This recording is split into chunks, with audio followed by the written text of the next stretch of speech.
Hello, everyone. Welcome to another episode of Bangers, Bops, and Banter. Thank you, Brendan. You couldn't have just muted yourself for that. It was very sudden. Alright, I'm one of your hosts, Joe. I'm here with my co-host, Brendan. Hi, I'm the co-host, Brendan. I'm sorry. All right, here, I'll help. All right, I'll make it even. There you go. That was good. Did that peak your mic as bad as me, though? Well, probably not. I don't know. It did peak it. Okay, that's good. That's good. We love peaking our mics here. Yeah. But yeah, welcome back. We got a nice little episode coming up for you. First, we're going to talk about some music and movie news. Then we have our question of the week. What movie fucked you up the most?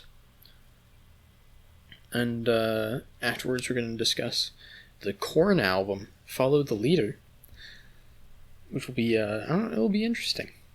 And then we got... an album. Yeah. Then finally we got the movie Tenet. The greatest film of all time. Greatest film of all time. Greatest film of all time. I can't wait to watch it again backwards so I can understand what's going on. It's definitely really meant to be seen in reverse. Yes. And I think that was one of Nolan's most adventurous decisions with this film, of which there are many. Let me be clear. I just realized he already made a film in reverse, so... Memento? Yeah. Yeah.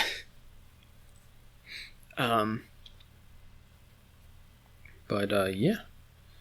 So, let's get into the music news. First, the Billboard Music Awards happened this week. Uh-huh. And Drake was honored as Artist of the Decade. Which, alright. I guess. Of the 2010s? Like, that makes sense. Yeah. He's pretty big, pretty influential. Drake. Yeah. Kind of inescapable. So yeah. Cool. I would say either, like, Drake or, like, Ed Sheeran. Or, like, those are the two, I think. Yeah.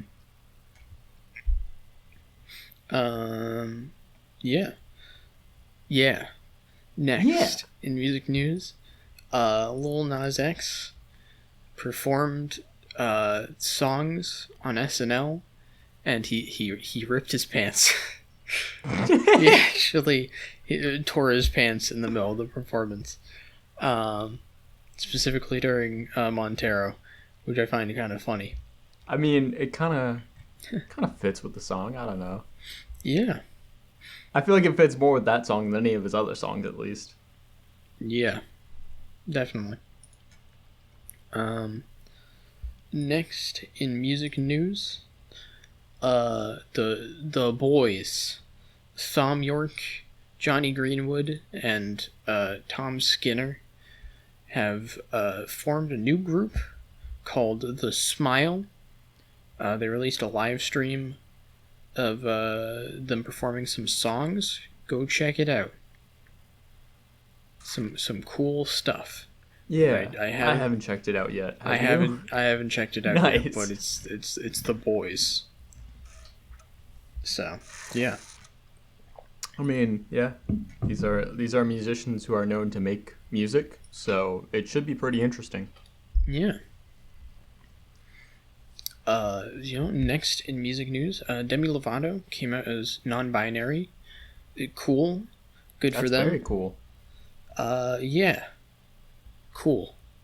There, nice. I actually hadn't heard that until you just told me, but like... Yeah. Yeah. And finally in music news,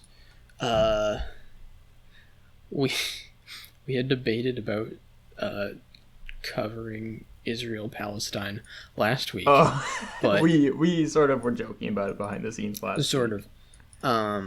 but it's coming to the music world as the World Values Network took out What? an ad in the New York Times that specifically attacked Dua Lipa for being anti-Semitic because she supported Palestine.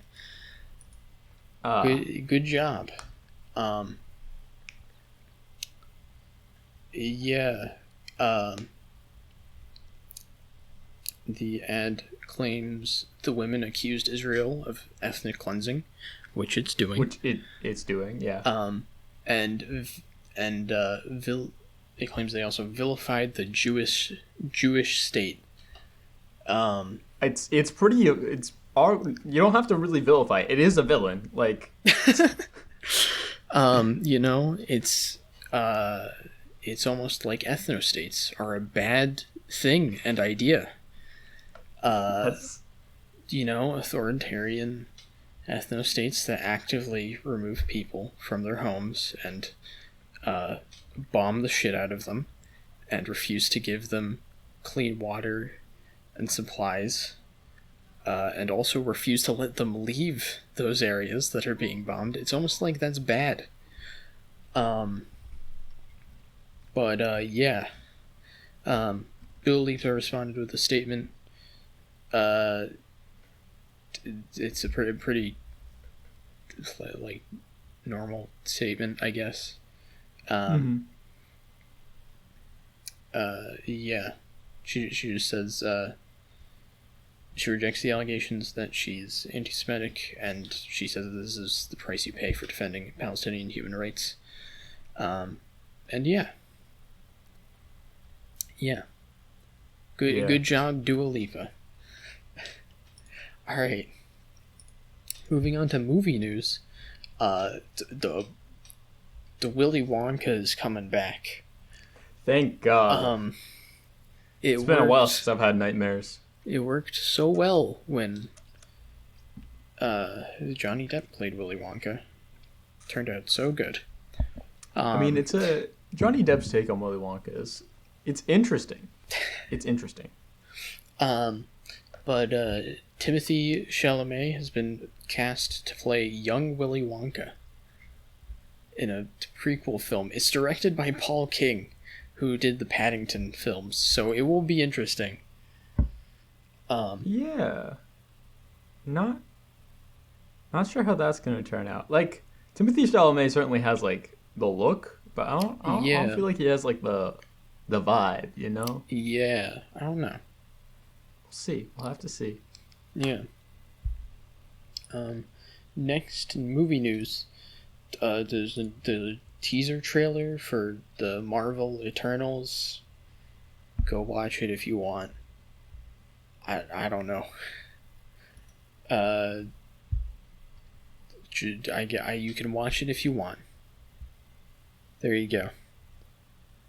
You're aware of its existence now. And then finally in movie news, Kevin Spacey has been cast in his first film since 2018. I'm surprised someone cast him. What film is this? It is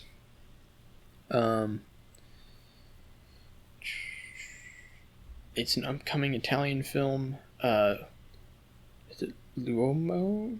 Shit, I'm not gonna say the name because I don't know how to pronounce this. All right. Interesting. But it's directed by Frank Nero. Nero. He says, "I'm very happy Kevin agreed to participate in my film. I consider him a great actor, and I can't wait to start the movie." Do you think he knows? I wonder if he knows. We'll see. I feel just like maybe don't. I don't know. Just feels like not a great idea. It's not a good look. Yeah. It's really not a good look. Well, yeah, that's it for the news then. So this brings us to the question of the week. Yeah. Yeah. So this week's question was, what is a film that fucked you up? And we got some responses. Some fantastic responses. Brendan, you said Love on a Leash. That ending, it's like it came out of nowhere. It came out of nowhere. It's just like, oh fuck, goddamn. I have to agree. It's one of the most gut-wrenching moments in cinema history. The dog almost dies. Oh, so sad. You kind of just spoiled it, but oh, Love on a Leash spoilers. It's the greatest film of all time. First, you should watch it. Brings me to tears every time. Incredible film. But oh my god, it's just such an avant-garde film too. It took so many risks, and they all just work so well together. Gustavo is the dog. Gustavo from great. Big Time Rush. So I mean, after saying that, there's no way you can't watch that film. So yeah. We got other responses. Yee Yee, directed by Edward Yang, is a common one. I'm guessing that's your answer, yes. Brendan. That is one of my answers. Yee Yee is just an incredible film. It's my favorite film ever. There's so much to it. It's mwah. The amazing film. I don't think it affected me as much as it affected you. So I was fucking bawling my eyes out for at least an hour. We got multiple. We also got multiple responses for the end of Evangelion. I know. I don't think you've seen it. Have you? I have not. I don't watch anime at all. I'll watch I'll watch anime films. But I don't watch actual series, so I never actually watched the end of Evangelion since it's part of a show. Yeah, you need to watch the series before watching End of Evangelion. Otherwise, End of Evangelion won't really make sense. Yeah, I mean, even then, End of Evangelion doesn't really make sense. But so I think it's interesting. I was not super into NGE, but I can understand where people are coming from because it's a very psychological film. It's cool, and also there are some moments which are just absolutely brutal. I kind of torment Mike with all. There's a bunch of memes made about this one scene of this very, very horrific death. I keep on sending them to him. So. Mike, if you're being harassed by Brendan, just speak out. All right. Yeah. It's fine. Don't worry about it. But yeah, no, good film. Watch it if you're into. You have to if you're into anime, you have to watch NGE. It's just the rules. So. Yeah. We also got some responses. Apocalypse Now, every Kubrick film. That's fair. His films are very. They have an aura about them that just kind of permeates a lot of stuff. It kind of depends on the era of Kubrick. I mean, a lot of his earlier stuff, not really, but. I don't think The Killing fucked me up, but. Yeah. I mean, there's some you look at A Clockwork Orange, and it's definitely a very, very weird film. Yeah, I'm thinking 2001 is very existential in a lot of ways. We also got Taxi Driver, which I will agree that film fucks with my anxiety. It's just the entire film makes me feel uneasy. Also Marriage Story is an interesting one. So Marriage Story didn't fuck me up, but I can definitely see how one could be fucked up by it. I don't know. I really, really enjoy Marriage Story. I think it's a fantastic film, but I don't know if it was really fucking. So it's certainly heartbreaking at times. I guess that could be the part that fucks you up, definitely. We also got Hereditary, which I haven't seen it. I haven't seen it either, so I can't comment on it. Also Requiem for a Dream, which I don't think either of us has seen either. No, it's not on streaming services. Yeah. I should pirate it one of these days. Midsommar, Yes. which I haven't seen. I know the plot of. And the person who responded said they watched it on a double date, which sounds really funny. Isn't it directed by the same person who directed Hereditary? Yeah, right? it is. Yep.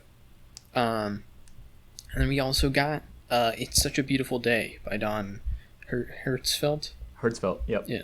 I can agree with that one. That's like almost fucked me up. I don't know. The thing about that film is that it's so I guess like kind of heartwarming at the end. It's not really heartwarming, but I guess based on how I interpret the film, it's very like it finds a very comforting conclusion to its questions of life, and I really appreciate that. But yeah, it's definitely a very, very existential film. Yeah, definitely. I will say I feel like I don't know. The one problem I have with the film is the narration is sometimes overbearing for me. And I feel like that somewhat gets in the way of it, like messing me up. Stupid guy is just fucking talking. I want to be fucked up. I do. Fuck me up real good. But yeah, Brendan, what are films that fucked you up? So definitely, we said earlier, Yi Yi. And the other like big one is one that we've covered on this show, which is The Act of Killing. And also The Look of Silence, but definitely more so The Act of Killing, which was just such an eye-opening look at, I guess, a different culture that I never really, before watching that film, never really had given much thought to. And it was interesting. It was very, very eye-opening, and like definitely messed with me that like this is very real, Yeah. I guess for me, Up sort of fucks me up, just in terms like literally 25% of that movie is me crying. Yeah, no, that's fair. That, oh man, oof. It's I don't know. Up is a lot for me. It just hits. Cats really fucked me up. Okay, Cats. Well that's like a different fucked up. Cats is just fucked. It's just fucked. I had like a mental breakdown in the theater when we watched it, and was not a fun experience. Would not recommend anyone watch Cats. I hate it, but like Cats is like the eldritch horror of film where you can't describe it. Like, it's indescribable, and you can't comprehend it when you're experiencing it. It just penetrates your soul and like fucks you up. Yo, Cats penetrated you? Nice. Why do you have to say that? You're the one who said that Cats penetrated you. I said it penetrates your soul. Same difference. All right. But the film that I think like really got to me is Synecdoche, New York. I don't know. The end of that film happened, and I just like broke down for like a solid 20 minutes. And man, I remember we were supposed to record the podcast the next day. I remember one of us had asked to delay it for a day, and I was like, thank God, because I hadn't recovered at that point. I was like, next day I just spent the entire time thinking about it. And it's so interesting. It's Synecdoche, New York, to me is like a film that is almost about like everything, which is really weird to say, but until you see it and start to like dig into the meaning behind everything in the film, it's just like it just gets at so much about like the human experience, I guess. Mm-hmm. Man, it sounds kind of pretentious to say that it's like about everything, but I don't know, I feel like it. There are some films that I feel like can try and encompass that. I feel like Edward Yang films, some of them at least, have that kind of all-encompassing feel to them as well. Yeah. I don't know, well, I guess I don't know, it's weird to, like, Edward Yang films to me feel like they're about life or, like, a specific part of life. It's weird to say Synecdoche, New York to me is literally about everything involving, like, human interaction. Like, I don't know how else to word it. And I know that comes off pretentious, and I definitely know a lot of people probably consider the film to be kind of pretentious, but, like, man, it got to me in a way I don't think any other film has. So, yeah. There you go. So, next week's question is going to be, what was your favorite TV show or movie when you were 5? So, yeah. I want you all to know that there are correct answers and incorrect answers, and we will be judging you on them. Thank you. Have a good day. I don't know what the correct or incorrect answers are. Oh, you'll know it when you see it. Oh, God. Yeah. So, with that wraps up the question of the week segment. So let's move on to the album. We just follow the leader by Korn. Korn, baby! Korn. Yeah, so Korn, very influential nu metal band. They sort of started the genre, in a sense. I'd say they're the first band that you could consider nu metal. Because there's, like, rap rock style stuff coming out before this with, like, Rage Against the Machine. And stuff like that. But Korn is the first to kind of take, I'd say, the darker sound that nu metal kind of has, and really, like, I guess start to explore it. So yeah, Follow the Leader is their 1998 album. I think it's usually considered one of their best, if not their best. Yeah,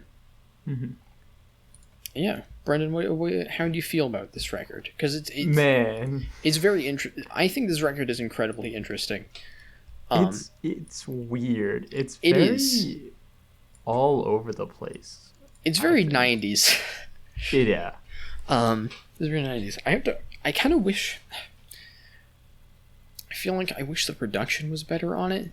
Maybe that's a weird thing to say. I feel like I have to listen to some other nu metal stuff from the same time to remind myself of kind of the sound. But I do feel like the production is maybe a little bit, like, muted at points in a way that I wish it wasn't, specifically in some of the heavier parts. Where I wish the guitars sounded a bit more full. Yeah, I definitely I think our favorite, like, straight nu metal band to each of us is probably Slipknot. Yeah, depending on what you define as nu metal.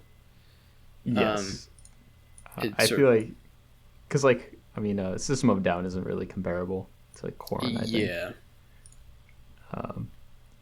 But yeah, like, because Slipknot is definitely, yes, they're kind of like corny, but they're definitely, like, way heavier. Like, there's a lot of meat to Slipknot's early records. I thought you meant corny in, like, the sense of, like, it hops and, but But you meant I it in guess terms like of cheesy is maybe a like, better word for it. well, you were saying corn. You mean corny as in corn-like, right? No, I meant like so okay. they're kind of like they have they have like the over the top aesthetic and that kind of thing. I wouldn't really call it know? corny or cheesy. I don't know what the word for it is. Campy. There we go. Yeah, that's what I sort of call it. Yeah, I think that accurately describes a lot of new metal. I definitely think Slipknot gets away from that campiness sort of sound. And same with Korn, actually. I think Korn sort of isn't really in what I would consider camp, just because of some of their instrumentation is very interesting to me. There's a lot of very, like, there's a lot of sounds played with that are kind of like whiny sounding in a way, where you have, like, I guess Freak on the Leash is the example where you have this just like, I don't know how to describe it other than it's like a whiny guitar sound, eerie almost, I guess is the sound it is, that sort of like permeates a lot of the track. It's definitely, I don't know. It's very interesting. I think this entire record is like really interesting, and I kind of really like it for that. There's one point where they speaking of like whiny sounds, there's one point where they use bagpipes, I think. Oh yeah, I'm pretty sure. I know Korn is actually, I think had previously used bagpipes as well. They mention on the worst track, All in the Family, which I'm guessing you agree with. There's some tracks I'm really not a fan of, but yeah, All in the Family is one of them. All in the Family, I think Fred Durst on the track mentions it. Here, let me get the lyric. It's like weird. All in the Family is kind of weird. Let me. Where is it? Yeah, I hear. The lyric is, "I hear you tweeting on them, F-slur pipes." There's very heavy use of like slurs on this album, but it's not. The use is kind of interesting to me, because it feels like, I guess it feels like a decent bit of this album has to do with like identity, and how people are treated depending on how they look. Like there's lyrics on this record, where their lead vocalist, Jonathan Davis, talks about like being called the F slur as a kid and stuff like that. And like that, I don't know, it's like an interesting aspect to this album, just how a lot of it has to do with how people are viewed within society and accepted or not accepted depending on like who they are. I mean, you have I forget which song it is. I mean, it's like literally the next song, "Reclaim My Place," is about Jonathan Davis being like, "Yeah, I used to be bullied as a kid, and now I've reclaimed my place in society through being in Korn, because he's now a cool guy with a metal band." Yeah. Which song is it? I think it's... Is it Children of the Corn?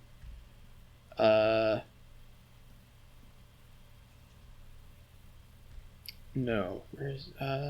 Shoot.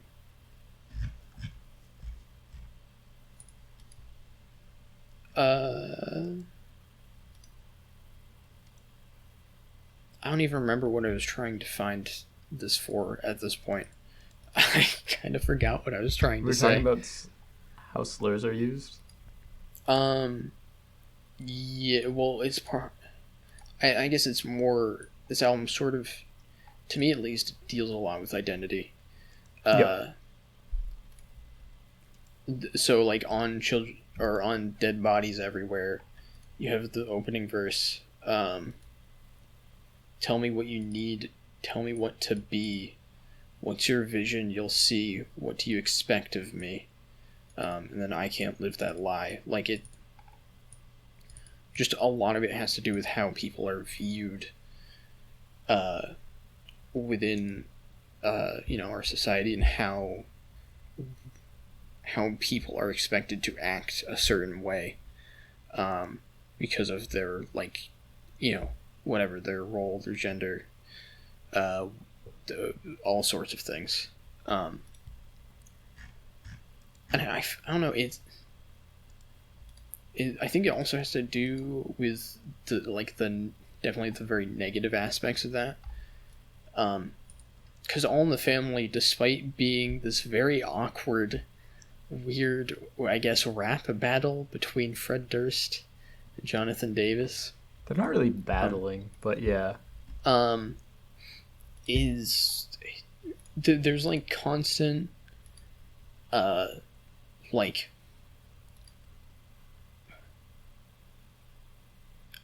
references to like sex and sexual acts in a weird way. We have this line by Jonathan Davis, because right now I'm at it, kid. Suck my dick, kid, like your daddy did.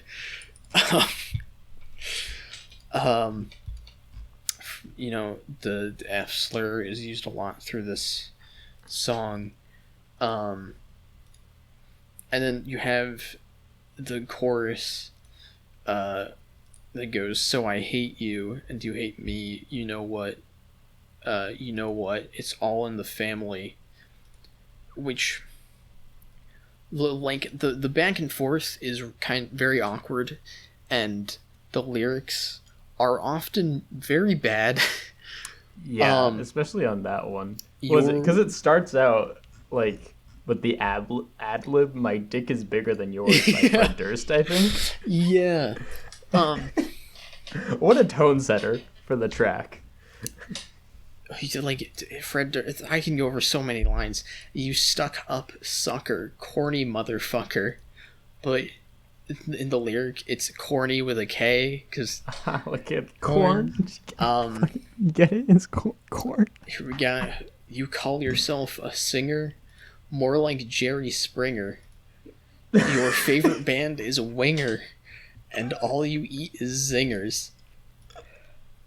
Fuck's sake. It's really bad. But then you have these weird, like, genuinely kind of fucked up insults that they hurl at each other. Mm-hmm. There's Jonathan Davis calls Fred Durst like a redneck, and like he inbreeds and whatever, and like that sort of stuff. Where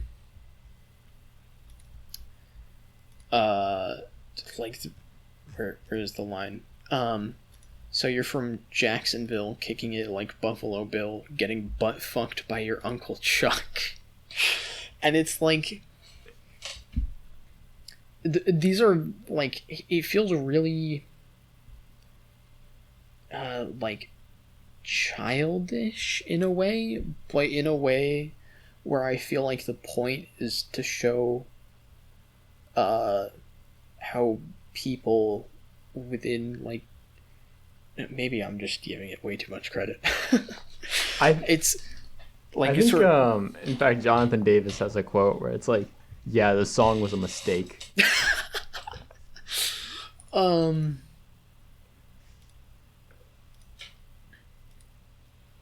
I can't give All in the Family any credit. Yeah, I don't know, because it's like, to me it sort of feels like it's almost a comment on again, the way identity is used within families to divide each other or to insult each other. I think I'm stretching a lot and giving it way too much credit, but I do think there is something about just how these like kind of insidious insults make their way into the song, despite all the very dumb and stupid ones.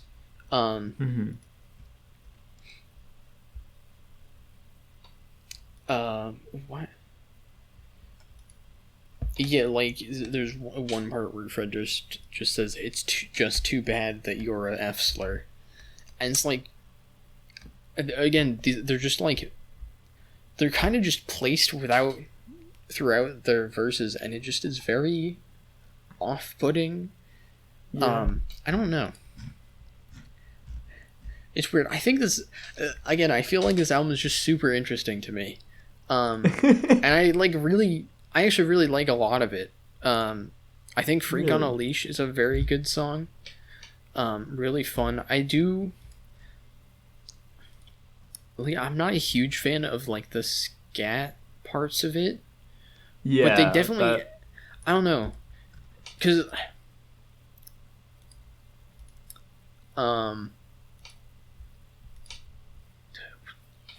what am I trying to say?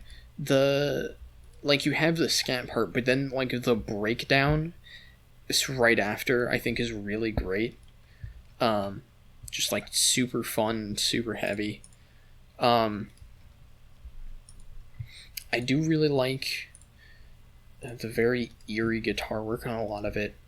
And I also really like a lot of the lyrics on it. Again, it's sort of about identity, but in this case, I believe he said he wrote it about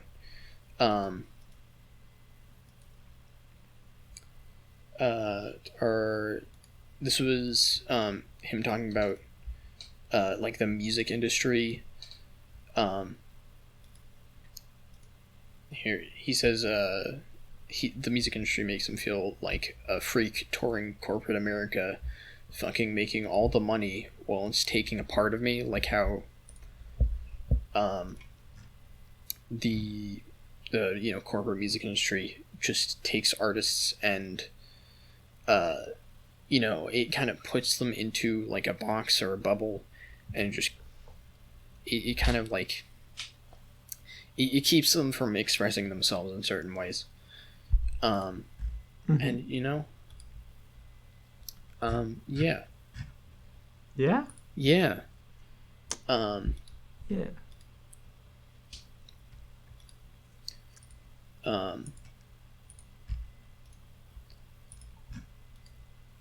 Yeah, I don't know. I don't know.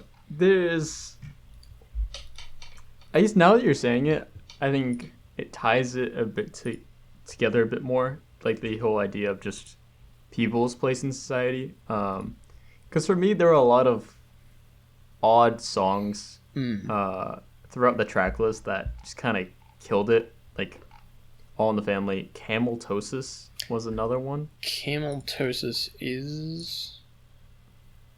Yeah, I don't know. There's tracks where they have... What is it? On Children of the Korn, Ice Cube is featured. Yeah. And on Cameltosis, I don't remember who the feature is. It's Trey Hudson, sorry, from Farside. Yeah. I have to say, I'm not a big fan of either of their features. No. I feel like they sort of... I don't know. It just doesn't like work for me with kind of the theming of the album, and the things for me that worked the best are the very kind of like weird, again, like eerie guitar work, or the super heavy like breakdowns at points. And like that's my favorite parts of this record. And then you have these kind of much more meandering points where you just have someone kind of rapping over them, and I don't think it adds that much to the tracks or the sound. I don't think they're like terrible features. They're just not like amazing, I think. I really don't like Cameltosis. Children of the Corn is like okay, I think. But like when I first was like looking at the song, I was just like, this is just weird and very not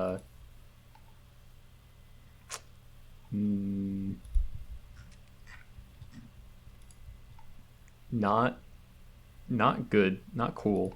But like I understand now that's it, this is like looking at, I guess, a woman's place in society. It makes it a bit more acceptable, I guess. But like the chorus where it's like, you see this time I cannot ever love another cunt, you trick ass slut, love twice and you'll get fucked. Yeah. I was just like, that didn't need to hear that a ton of times, but I understand that's like talking about like, hey, society views women who have sex with multiple men as sluts, stuff like that. Yeah. I don't know if it's trying to, maybe I'm giving it too much credit now, but I guess I can sort of see where it's coming from. And I feel like maybe there's like a couple, like quite a few times on this album where it's like, you have to like broaden your magnifying glass with how you're looking at these tracks, I think. Yeah. Because lots of the time I don't think the lyrics are very good. So also their vocal, I'm not a big fan of the vocal delivery a lot of the time either. I think his delivery is generally like, I don't know, I really like it. It like works for me with the style of these tracks and the sound. There's, I mean, it's nu metal, so yeah.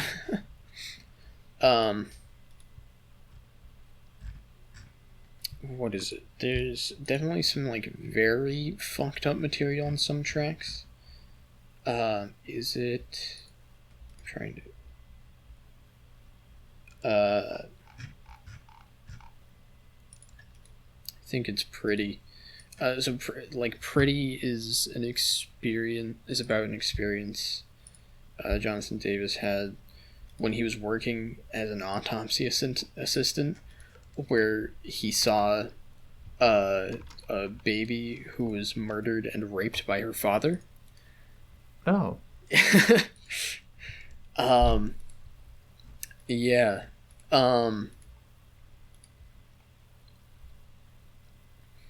But like, yeah, I do think this album does do a decent job of exploring some more like, I guess, fucked up aspects of society in a way.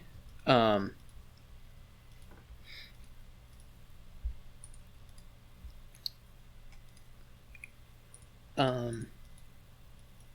like this song to me sort of gets at like the reaction to these types of events from people. I don't know. Well, I don't know. Yeah? Yeah, I don't know. I find a lot of this album to just be very interesting. I can even agree if it with you. Definitely isn't it definitely has some problems to me. Definitely parts where I'm just not a big fan of what they're doing, but yeah, I don't know.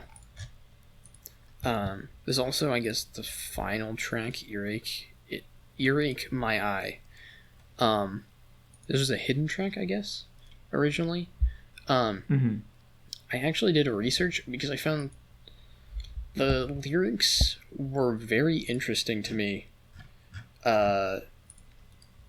Firstly, it's the feature is Cheech Marin, who this is a cover, I want to say. This song was originally released in 1974. And this was the song has like a bunch of history to it that's like super interesting. It was released it was released and ended up becoming like a top 10 hit on Billboard. Really? Like rather unexpectedly. Who was it originally by? Cheech and Chong. It's Cheech and Chong. Okay. Yeah, they're a comedy duo. Yeah. What movie? I think their most famous film is probably their most famous is Up in Smoke. Yeah. Yeah. it's also on Up in Smoke. Okay. Or in the film. And the content of the song is super interesting. To me, there is the lines, "Daddy, he disowned me because I wear my sister's clothes.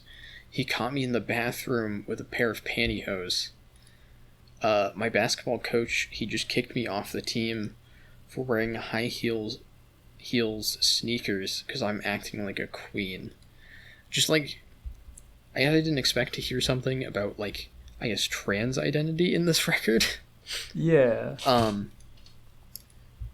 And also at the time there's like a ton of controversy about this song. Once the song hit its peak on the charts, radio station managers and owners, especially the AM stations, pulled the song off the air following multiple complaints. Phone calls and angry letters came from parents, teachers, psychologists, clergy, principals, school administrators, and counselors. Complaints stated that the song mostly appealed to junkies, dropouts, drug addicts, and drunkards, as well as students playing hooky from class, giving them a bad model for their behavior.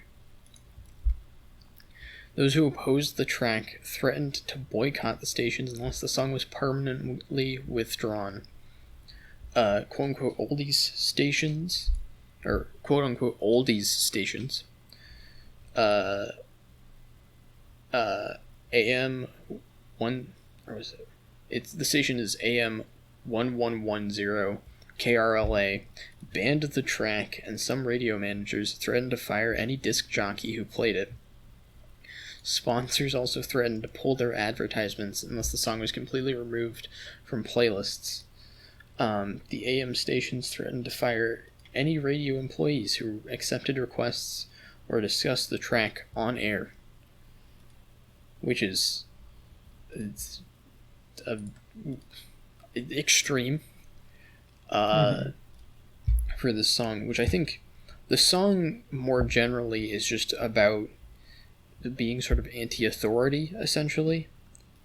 I think within the context of the album it first appeared on, it was like a skit, essentially, where it's a kid who's dreaming of, or the kid like puts on the record, essentially, and is essentially dreaming of becoming like a rock star in the same vein as like is like Ziggy Stardust or David Bowie. And so a lot of the lyrics are in general just a sort of a dream to get away from authority figures and be able to do what the kid wants, essentially. But the ways in which that's expressed are it's very interesting. That again, we have these elements of like trans identity within the song, or I guess generally just a desire to wear more feminine attire. I guess maybe saying it's about trans identity is a bit much. It's mostly just about wearing clothing that he feels comfortable wearing and wanting, but not being able to. But yeah, I don't know. It's a very interesting song. I think it actually works really well as the end. To the album. But yeah, check out the original. Is, you know, I'm gonna get Todd in the Shadows to cover it. Does it count? I feel like Cheech and Chong must have had other hits. Maybe. They were huge back in the day, right? Yeah, definitely. Oh yeah, actually they have multiple, like, number 2 albums. Do they have any? Oh, they only have one top 10 hit. And that is Earache My Eye. Wow. I guess that kind of counts. Sort of. They have a number 15 hit from earlier. Yeah, that doesn't really count then. But yeah. Really interesting. Very interesting. Anyways. Yeah. I don't know. We've been talking about Korn for quite a while. Should probably wrap up pretty soon. I think this is a super interesting record. There's a lot of very engaging and like intriguing material on it. And I would encourage people to listen to it. Even if you're someone who doesn't really like, if you're someone who doesn't like new metal, maybe don't try it out. Because I don't think it'll convince you. But if you're someone who likes more extreme genres and you've never really given Korn a chance, I'd honestly recommend checking it out. I think it is a very interesting record, and I do like a lot of the instrumentation present on it. Definitely one of the better new metal records I've heard. It's like close to the best. There's not a ton of new metal that I think is like really great. It's not a field saturated with a lot of very good artists. So yeah. But I definitely think this is this to me stands out from most other new metal records. For a lot of very interesting reasons. How are we doing? We doing scores? You can give it a score. Yeah, I'd give it like a 7 out of 10. I think it's a very engaging record that I think it has a lot to say, and it says it kind of awkwardly at points. There's definitely some lyrics that I think you'll hear them and you'll they're kind of cringy, but what's there to me is very interesting. Yeah, right. I don't know. I'd recommend it. That is interesting. Me, so I really don't find this album that engaging. I think while occasionally I hear instrumentation on it that I think is interesting, there's also a lot of the instrumentation is never really a focus of the project, and I think that that doesn't work in its favor because the more focused vocals are not good, in my opinion, quite a bit of the time. I will admit, having this discussion, like looking into lyrics and stuff, maybe better than I initially gave it credit for, because it does seem to tie together a bit more when you view it in a broader lens, as I was saying. But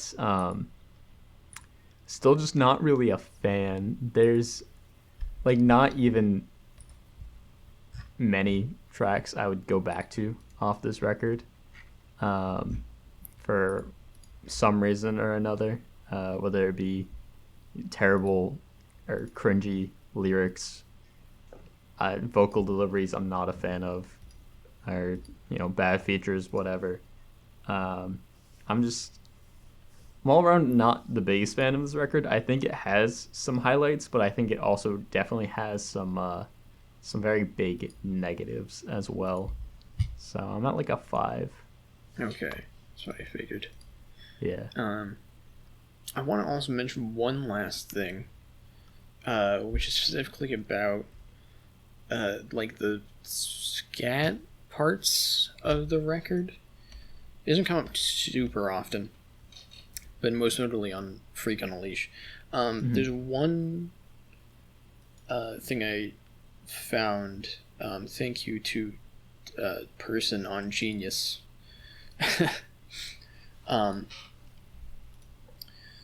But a professor, I believe, who did or the professor is David Lloyd. He wrote an essay called Mercury Models Distortion of Language and Identity in New Heavy Metal, and where he says like the scat parts on Freak on a Leash, he mentions fragments of English language words can be perceived in the midst of Davis's gibberish, such as boy, some things, and they. He says, by effectively speaking in tongues, quote unquote, Davis is giving voice to his inner basic feelings, which are trying to resist being shaped or conditioned by utterances of others. Which is interesting. I think that's a intriguing way of viewing that part of this song, especially with the rest of it being about how he is being used by the record industry.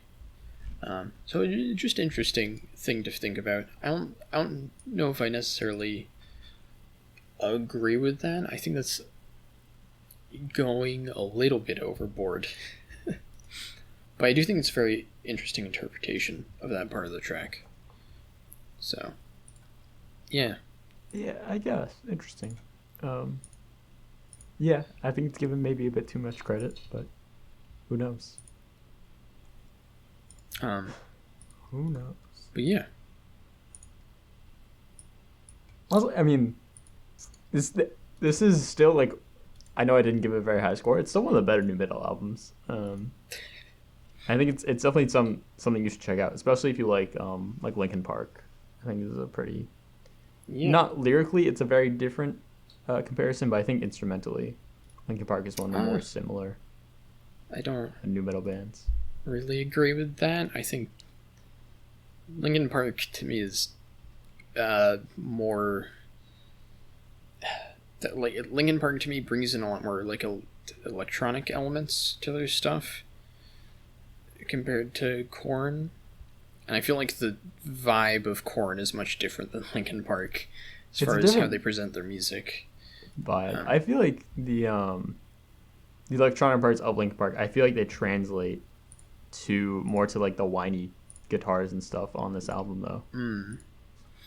I mean, I can see that. It's just the tone they're going for to me is very different. I guess because it's specifically in this record, that guitar, at least to me, is supposed to sound almost like Insidious. With how it's played, and I don't think that's what they're going for in Linkin Park. Yeah, but yeah. All right. Well, that brings us to the greatest film of all time. Tenet. Tenet, more like 10 out of Tenet. Can we? We're gonna go to the Tenet Reddit, and there's a subreddit. Yeah, of course there is. It's a Nolan film.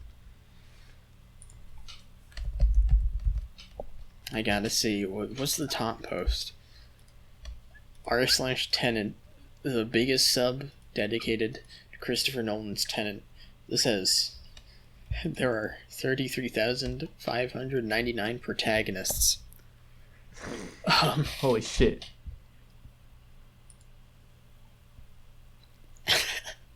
The top post currently is literally someone just posted a waterfall being blown backwards by high winds.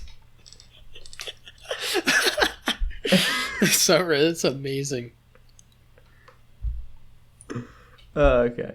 Spoilers for Tenet. It is a relatively new movie if you haven't seen it. But so Tenet is about this dude who protagonist. His name is the protagonist. Yes. He goes and there's like some operation where they save a guy, and then he almost dies, but then he doesn't. And then he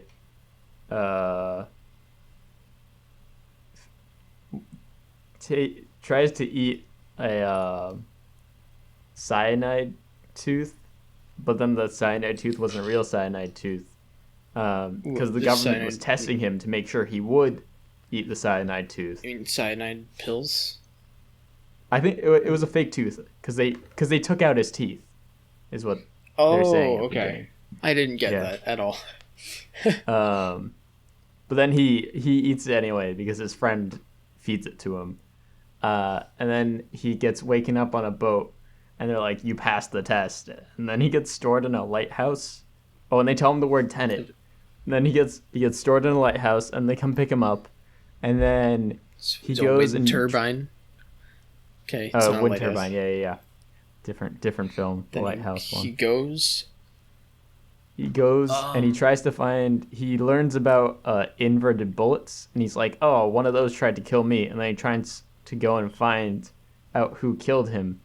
So he goes to India to talk to the arms dealer who sold the inverted bullet, and he realizes that the person inverted the bullet after it was sold. So then this person's name is Sater, by the way. He's a dude who's bald, so you know he's evil. At the start of this film is really confusing and doesn't explain anything. It just goes, but it's just like a bunch of disconnected scenes, and you're just kind of like, where's this going? The entire time you're just like, I don't. Okay. Yeah, but then he goes to England, and at this point it starts to like settle down and become a real film because he meets Michael Caine, as all characters do in Nolan films. Yes. But he essentially has to, like, this guy is like hiding something, and so he breaks into an airport hangar to figure out what he's hiding. And there's this cool action sequence, and he figures out what he's hiding is a turnstile, which is this thing which inverts time for anything that goes in it. Yeah. So there's all these really interesting, I'll say the word interesting, action scenes with like a person fighting in reverse. Like one person is fighting normally, the other person's fighting in reverse, and they're fighting each other. And it makes for like some very awkward action at points, but it's also really cool sometimes. And it's tough to balance. I understand that. And that spawns a whole adventure because they go there, and then there's like a car chase, and he has to save the girl, and then he inverts time and tries to save the girl, and then they do save the girl, and then they blow up the airport hangar, and then they go to the nuclear thing, and then they get the box that was going to be buried by a nuclear explosion. Was it a nuclear explosion? It's just an explosion at a nuclear plant. It's not a nuclear explosion, right? Wait, when in the film is... I'm sorry, We're at the climax. Wait, what? Because, so like... At the end, they're trying to save the box from being buried by the explosion. No, right? they're... Wait. They're trying to save the algorithm from being buried. Triggered by the explosion, I guess? Was it triggered by the... No, because I thought it was being triggered by him killing himself. Wait, did they ever explain this? Hold up. Okay, wait. So I think they're trying to bury it so no one can find it, I guess? So then when he kills himself, it's like, it's safe? He knows it's safe? Maybe? No, because he kills himself because it's a dead man switch, I thought. Yeah. Then why... But we see that it gets all, like, assembled. No, they're trying to bury it because whatever device they had it in, like, that's connected to the dead man switch, and if they bury it, then no one can get to it. Uh-huh. You know? Okay. So the explosion's just, like, incidental. They're just trying to get it away from where it is. I think so. Well, they wanted to trigger the protagonist and the organization. I don't remember the name of... They're trying to get that explosion... They're fine with that explosion being triggered because it's a distraction, right? Yeah. They want to fail to disarm the bomb because that's a distraction for the people who actually go into the tunnel and get the algorithm. Yes. And they want to do so without people knowing. The isn't the organization just called Tenet? I guess it is. Because the organization I think is Tenet, and it started by the protagonist in the future. No, in the past, but in the future. By the future protagonist, but it's in the past. This movie has time traveled, so that's confusing.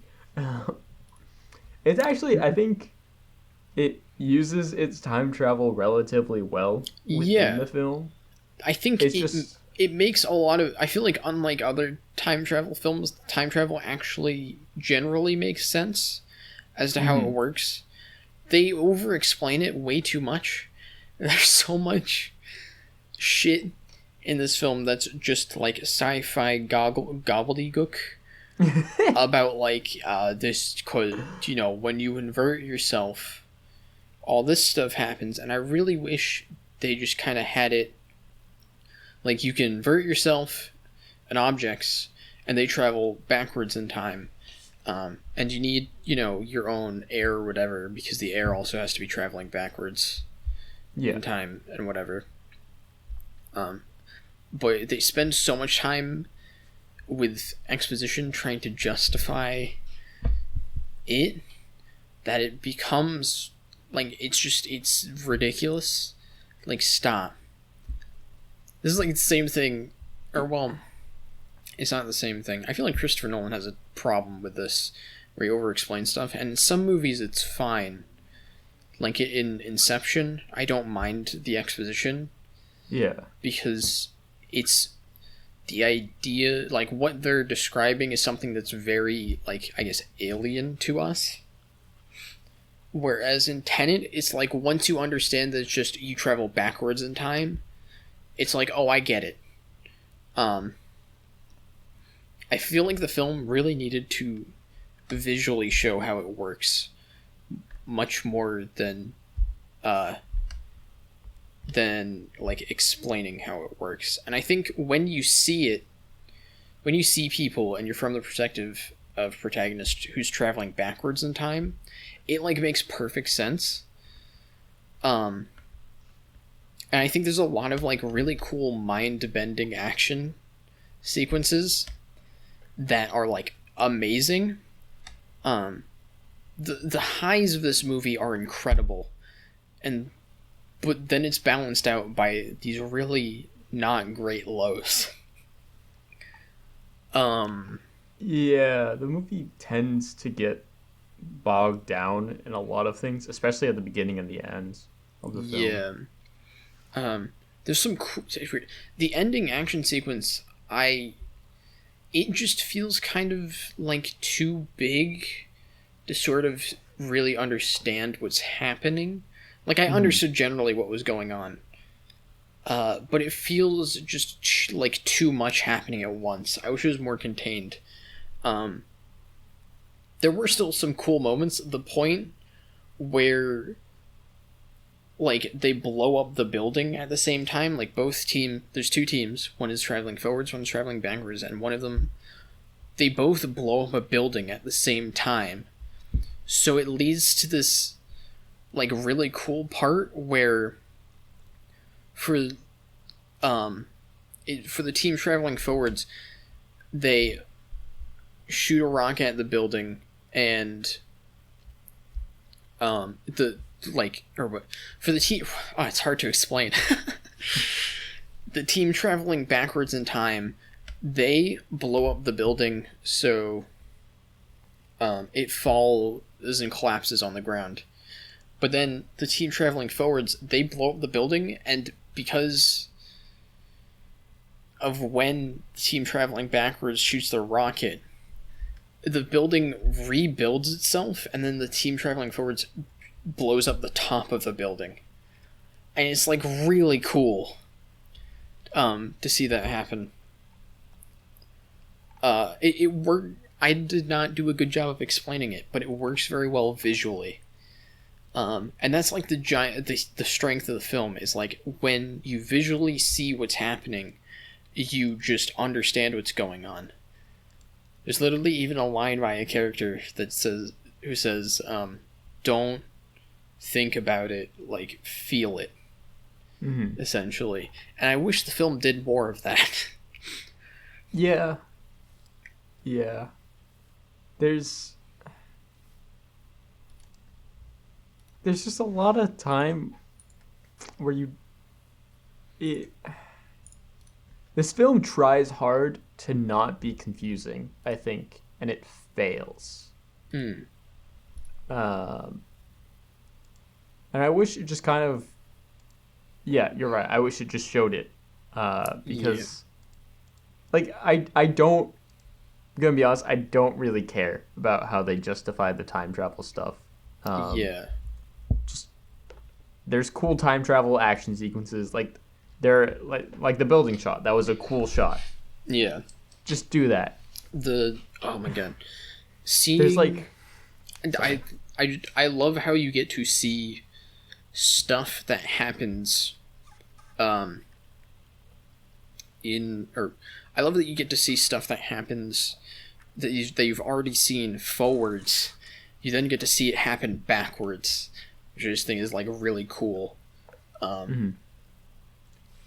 Yeah, I especially love the airport scene where he's fighting his future self. Like the time we see that going forward, it was I wasn't like huge on it. I was like, okay, this is a decent action sequence. And then you see it happen backwards. And then, but like, seeing it happen again in reverse was very, very cool. Yeah. I think it's the same for the car chase for me. I love the car chase, both going forwards and backwards. Just like seeing it happen both ways once you see it happen both ways, it kind of just clicks. Like, oh, that's what's going on. I understand now. And that's done very well. I think also the villain's motivations don't make any sense. I understand Sator's motivations make sense. He just wants to die, and he wants to take the world with him, which, you know, whatever. But the people from the future who want to kill their ancestors with the algorithm, why? They explain this like literally during the climax of the film, because it's when Sator and Ives are trapped in the cage or whatever. The big muscular Volkov dude, he puts up the phone to the bars and he's talking with Sator, and Sator's like, the people from the future, their rivers ran dry and the fields burned up or whatever. And he's saying that it's because we're, you know, they blame the present for destroying the future, which is like fair, but you don't tell that to us in the climax of the film. No, but that doesn't even make sense. Like, how does that work, like, logically? Like, what is your thought? Like, is it like you were gonna punish the past? No, I feel like they're trying to like Thanos snap the past, you know, because. But wouldn't they die? Well, because the film also tries to explain this when they're talking about the grandfather paradox. Oh, are they saying that they think it's gonna start an alternate reality? I think so, because they essentially what they were like is like, you know, if we go and kill our ancestors, we'll still be here because you killed our ancestors. But then the whole thing, it doesn't make sense with the time travel, because like they say a lot through the film that what's happened. Yeah. Is it imply, like, I don't think they ever imply that the people from the future think that they can, like, it's never implied that the people from the future are like think the grandfather paradox thing is going to happen, like the alternate reality thing is going to happen. I think they never say that. They do. Yeah, they do, because he's talking like, so because the protagonist was talking with the science lady, right? Or was it with Robert Pattinson? It was one of the two. Probably Robert Pattinson. Was it towards the end of the film? Because the science lady only shows up for one scene at the beginning. Wait, who's the girl then that leads the blue team? I thought that was the science lady. Is that a different person? I'm pretty sure that's a different person. Oh my god. I thought it was science lady. I'm sorry, Maybe Science it is. Lady. I don't know if it is. I don't think. If it is, I I didn't don't know it remember her was. name.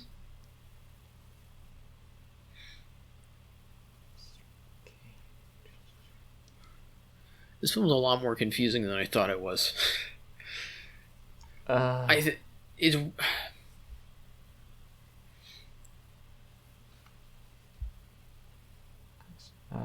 I'm not seeing. I don't know who Science Lady is. Is it this person? Clemens Posey? Who does she play? Who's this? Barbara.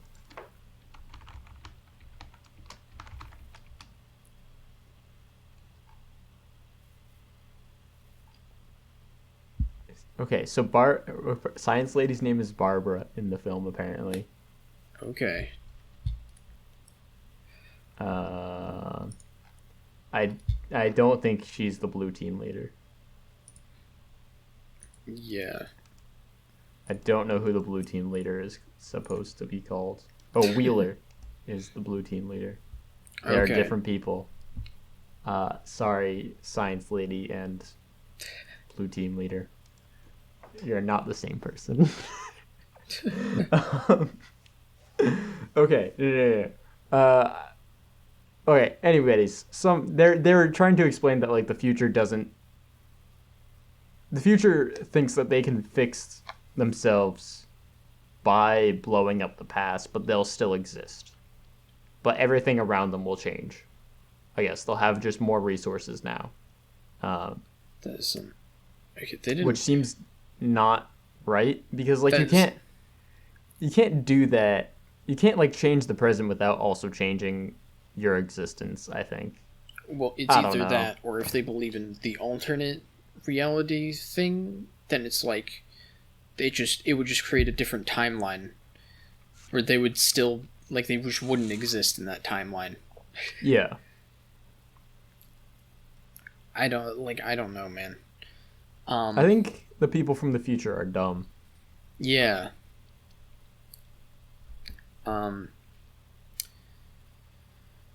Yeah, it just like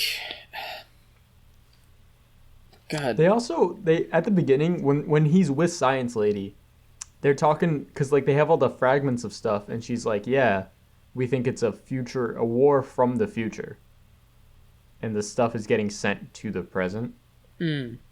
That never comes up again. War from because she has all like the debris, right? Oh.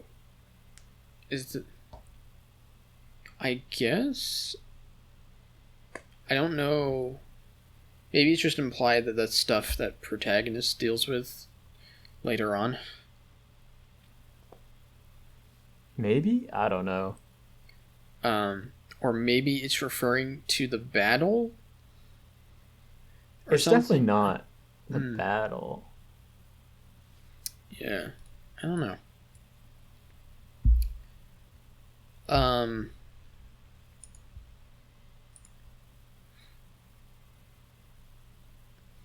Huh. Yeah, I don't know, man. This movie is very all over the place. I wanna say, as confusing as this movie is, it's still fun. It's a lot of fun. It is. Specifically, the action is like ridiculously fun. There's a lot of really great spectacle going on in this film.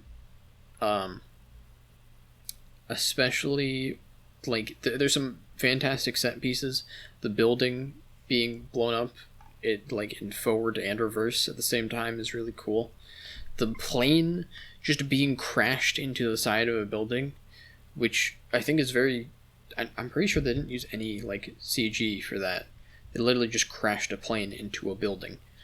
But that's Thank you, really Christopher cool. Nolan.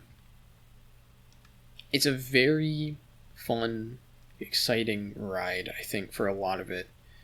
And it just has this problem where whenever you get like exposition dialogue, it drags a lot. But it's still definitely very fun. We haven't mentioned Kat yet. Oh, well, because she doesn't matter. Yeah, she's the one who kills Sator. And that's kind of it. She's Sator's wife. Yeah.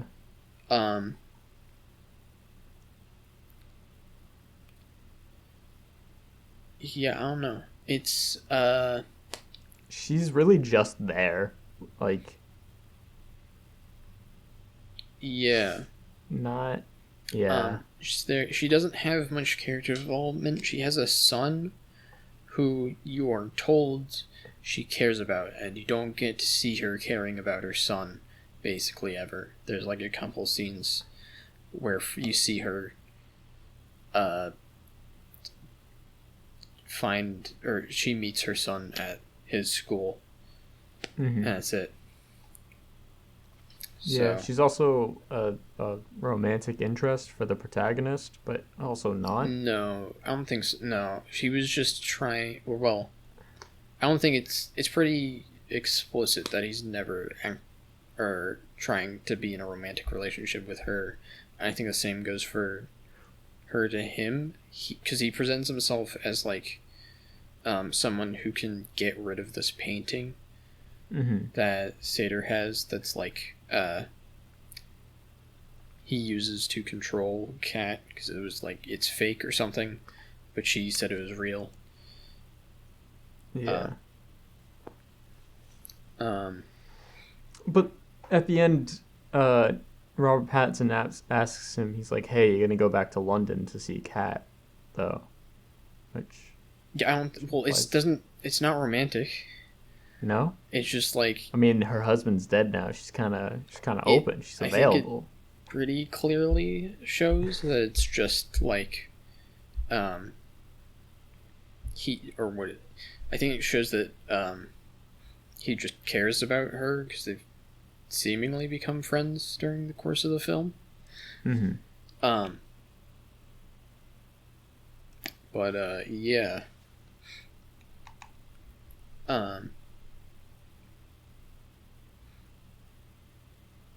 Yeah, I don't know. Yeah. I don't have a ton more to say about the film. It's fun. It's fun. I wish it was stupider. I'll say that. I feel like this film and this concept, I think, have the potential to be like genuinely one of the best like action films like ever. Just because of how creative and interesting it is. Again, the action scenes are fucking awesome in this movie, and they're so much fun. It's just weighed down by being way too Nolan-y. That's a good way of describing it, I think. Yeah, I think this is the most Nolan film, like, ever. He's ever made. Dunkirk was like one of his least Nolan-y films, and then he was like, all right, let's turn it up to 11. And just went all out. And there's definitely a lot to appreciate about it. Again, I think the concept is super interesting, and when it works, it's incredibly cool. But it just suffers from so much exposition and like kind of boring plot elements that don't really do much. So yeah. Yeah. No, yeah. I think we covered that pretty well. Yeah. You have a score you want to give it? Yeah, I think overall I'd give this film like a 5 out of 10, maybe a 6. It depends. Maybe I'll rewatch it one day and I'll like it more. The thing for me is like the highs of this movie are like amazing. I think like if I was just judging based on the highs of the film, it would be one of my favorite Christopher Nolan films. But again, there's so much that drags it down. So yeah, probably like a 5 out of 10, maybe a 6, but probably a 5.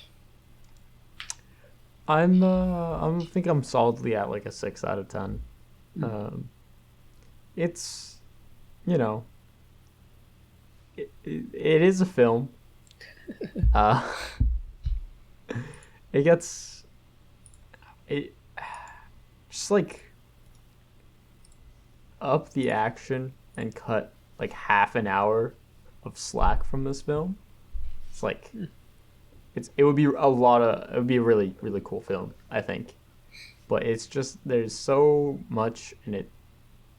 There's too much. There's too much here. I'm sorry, Mr. Nolan. Your other films, like there's some Christopher Nolan films like Memento. There's like no slack in that film. Yeah. But this is just it's a bit too bloated, unfortunately. Yeah. Yeah. I think that about wraps it up for this week. Next week we're gonna have a great show for y'all. Oh God. We will be reviewing the Backyardigans with their self-titled album, the Backyardigans. It's going to be quite incredible, I think. I haven't checked out myself, but I know we have a couple fans. It's got Castaway on it, so it's got to be good. The movie will be Hot Wheels World Race, the first Hot Wheels movie. Yep. Just an incredible piece of cinema, really a something that's been kind of a hole in my film buff persona, and I'm very excited to fill that hole. And the question, the question, as we said, is what was your favorite movie or TV show when you were 5?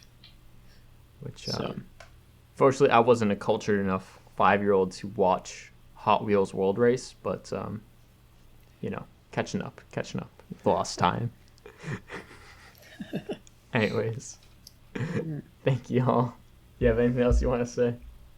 No, I think I'm good. Have a good night.